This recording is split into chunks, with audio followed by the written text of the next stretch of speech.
A quick pause for the cause. If you ever want to get your hair crispy, don't call my wife because she ain't braiding for you. She only do it for me. So that was just a quick filler. That first one, we didn't have the jam down here. Let's not forget. Okay, we're going to fix that. We're going to make it right, baby. I trust you. So yeah, y'all, we going to check the comments and see what y'all saying about, you know what I'm saying, who does that. We going to start there with that picture. Alexander and Fam on YouTube at For Alexander Fam. All right, y'all, it's the Street Priest, Mr. Kill Trauma, certified trauma and resilience specialist, and I'm here with my beautiful wife. We're picking up on this episode of the Kill Trauma podcast. It is the final episode. We think we may have more episodes, but we're in the middle of transitioning from the Kill Trauma podcast to doing a podcast every week on our new page, Alexander and Fam Trials and Struggles. That's Alexander and Fam Trials and Struggles at For Alexander Fam. So go on there, y'all, and subscribe to the channel, and we're going to be talking about marriage. We're going to be talking about money and mindset as a married couple.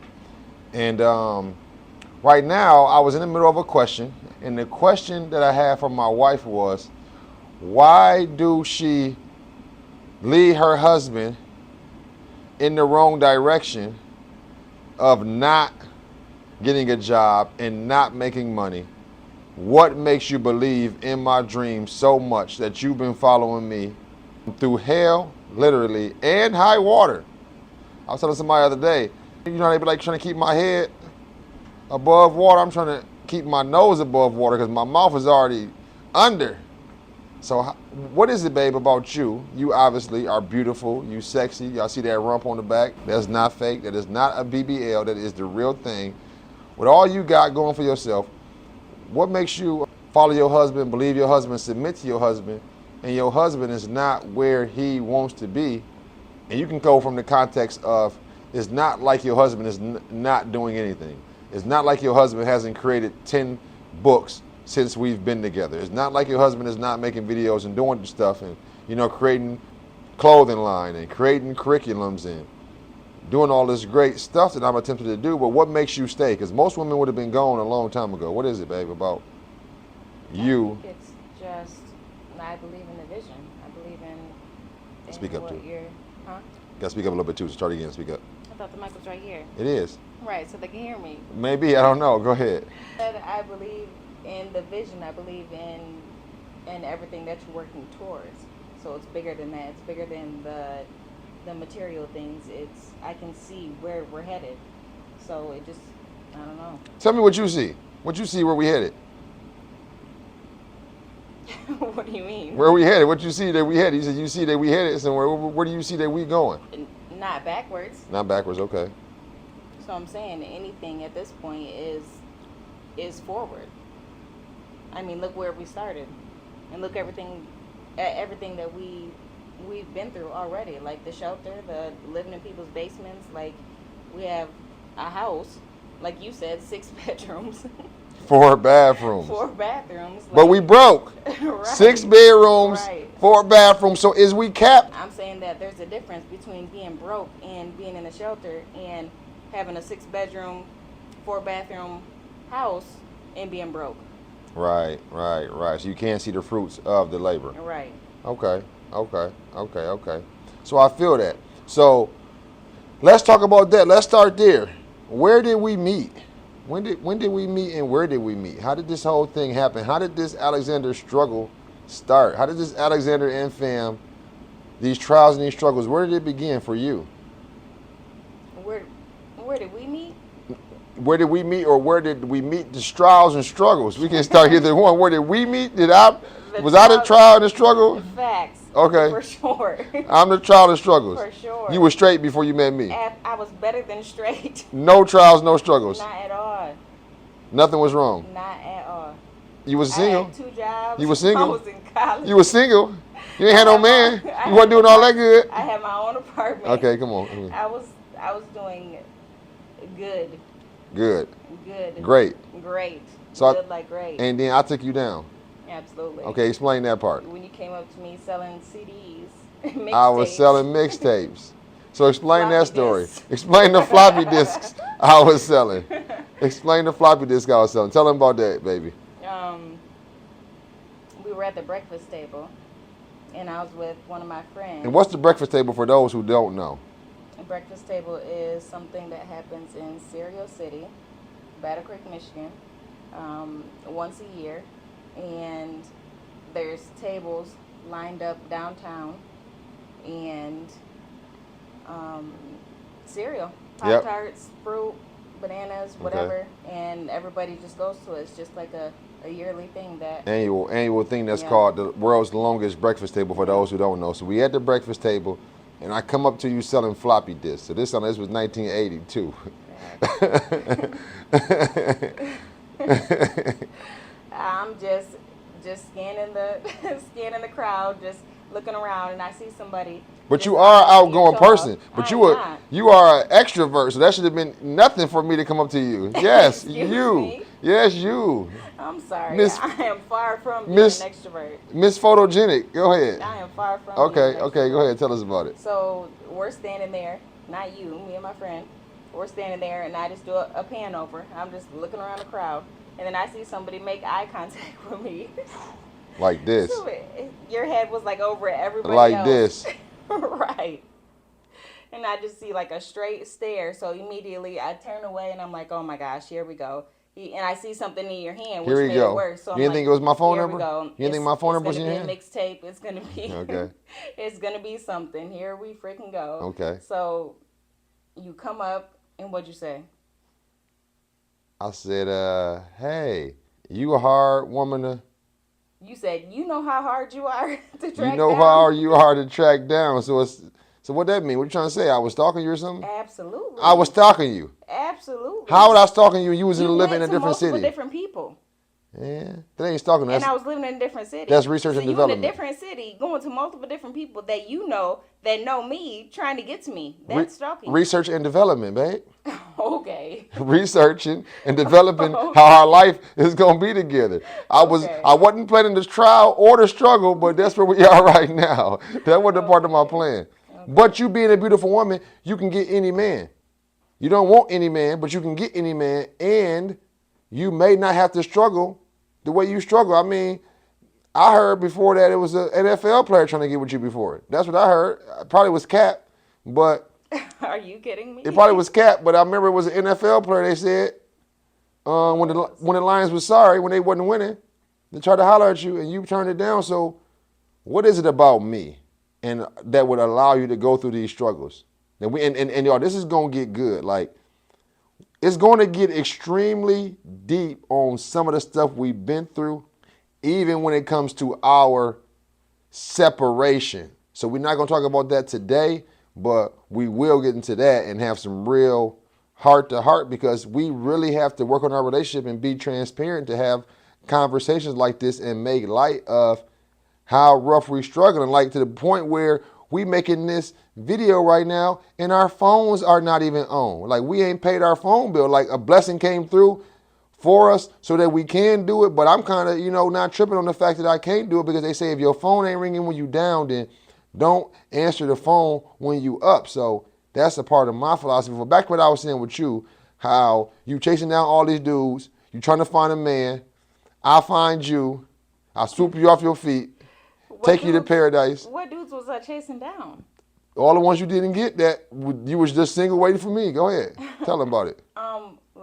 Let's rewind. Rewind. I was not chasing down any dudes. I was not trying to find nobody. I was perfectly fine by myself. Okay. And doing better than fine by myself. Okay. So I got you and drug you down. if the shoe fits. If the shoe fit, keep going. Tell them about this drag down. So keep going.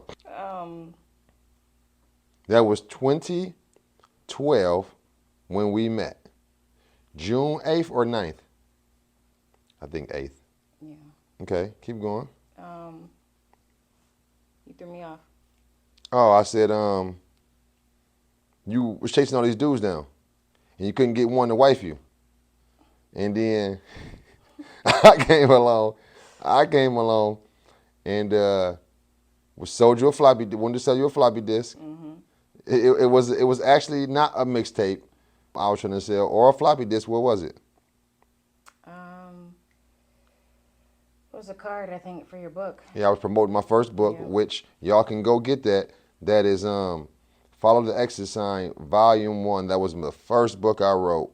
And I was going out promoting that book, and I ran into her, and I'm like, oh, man, you so hard to track down. And then I think she got the connection because I had been trying to find her and asking different people. She called it stalking. I call it research and development, researching, trying to find her. And I seen her that day, and I didn't get your number that day, did I? No, but you had no, but you messaged me on Messenger. no, but you had already accepted my friend request like a couple days before that. No, because my page was deactivated. Right. So I reactivated my page after the breakfast table, and then accepted it. So let's start there. How many friend requests do you have in your phone? Let's start there. How many friend requests do you have in your phone? Right now, Right now, let's say. a lot. Like what? Thousands? No. You don't think of thousands? Heck no. You got 1,000 DMs, people DMing you, good morning, beautiful, and how you doing, baby? Okay. Can I get at you? You got 1,000 of them, don't you? No, I ain't got 1,000. I done seen about 1,000. Okay. But anyway, you answered the friend request, and then I believe after I seen you at the breakfast table, I DM'd you, messaged you, and then we started talking from there, and then I swept you off your feet so fast, like lightning speed.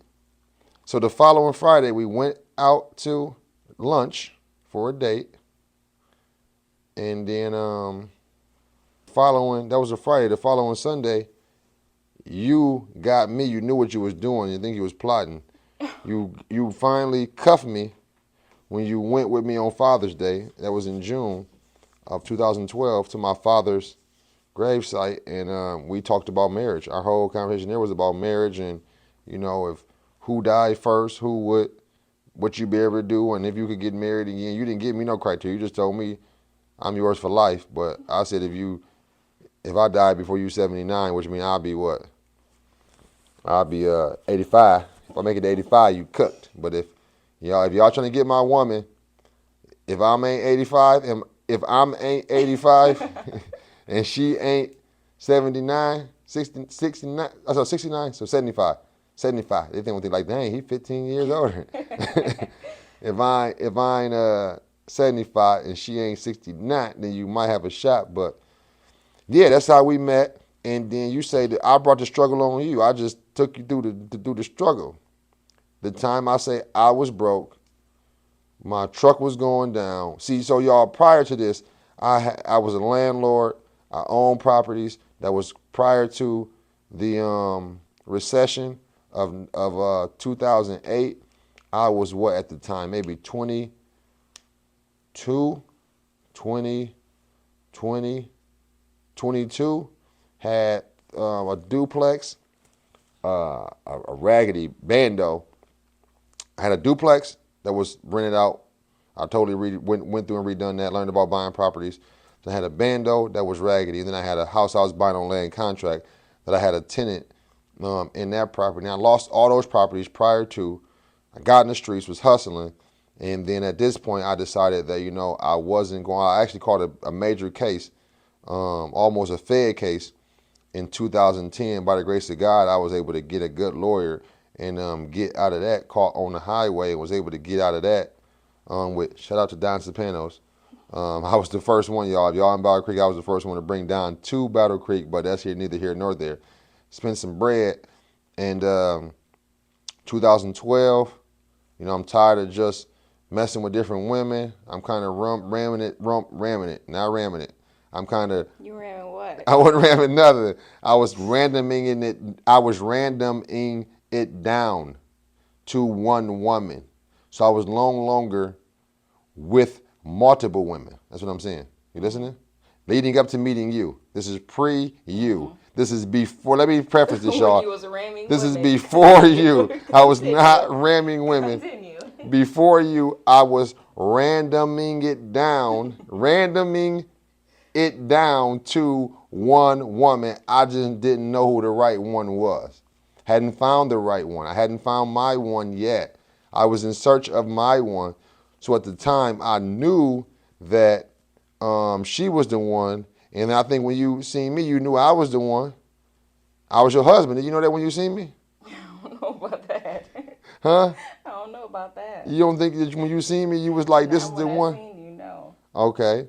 Maybe after our first date. After your first date, you thought this could be Right. your husband. Right. But was you interested in getting married at the time? No. I didn't want to get married. You didn't want to get married. No, ever. Never had plans on getting married. What about having kids? No, no kids. So that's part of the take down, down. the tear down. I done Right. married her, tore her down, Right. took her singleness away. At what? 20? You was 20 when we met, because you couldn't even get in 20 because you couldn't even get in the casino. You was 20. Right. Had to wait till your birthday to get you in the casino. We tried to go a couple times, we couldn't get in.